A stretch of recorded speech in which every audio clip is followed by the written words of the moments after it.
कळसामध्ये काही कणसे दाणेदार असतात. कळसामध्ये काही कणसे दाणेदार असतात. तसेच माणसामध्ये काही माणसे बाणेदार असतात. म्हणूनच ते व्यासपीठावर विराजमान असतात.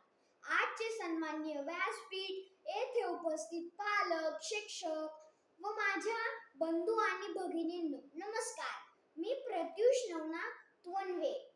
मित्रांनो, काही माणसं ही वादळी असतात.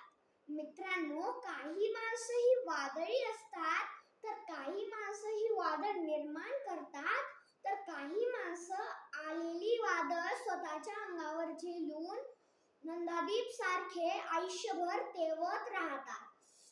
विद्यार्थी जीवनाचा नंदादीप आयुष्यभर तेवत ठेवण्यासाठी आयुष्य समर्पित करणारे, इतरांच्या सुख दुःखामध्ये सर्वांसोबत असणारे आपले लाडके आदरणीय घाडगे साहेब यांना वाढदिवसाच्या हार्दिक शुभेच्छा.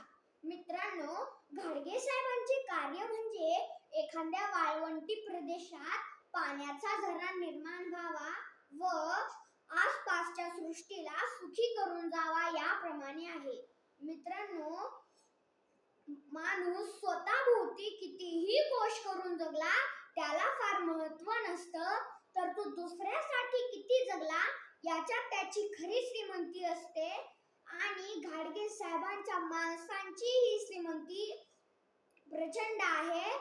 म्हणून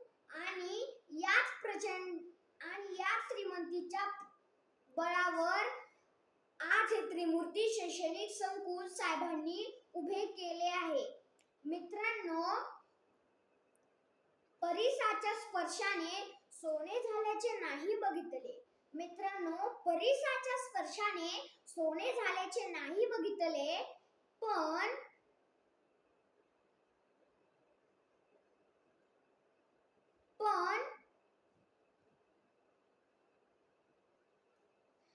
स्वतःच्या कार्याने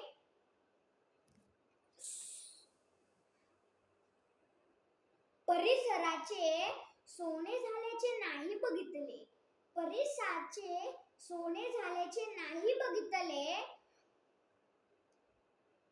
मी कल्पवृक्ष प्रत्यक्षात नाही बघितले, पण कल्पवृक्षाची सावली ज्यांनी आम्हाला दिली, असे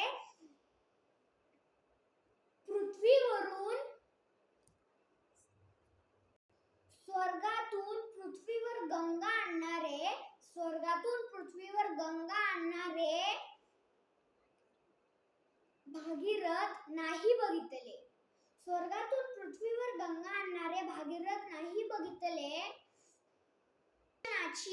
ज्ञानगंगा सर्वसामान्य शेतकऱ्याच्या दारात पोचविणारे आमचे दैवत म्हणजे घाडगे साहेब यांना माझ्याकडून पुन्हा एकदा वाढदिवसाच्या हार्दिक शुभेच्छा.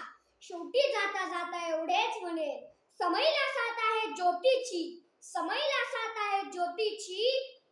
अंधाराला साथ आहे प्रकाशाची, चंद्राला साथ आहे चांदण्याची,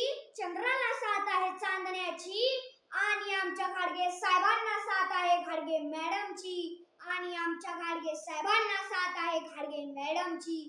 धन्यवाद.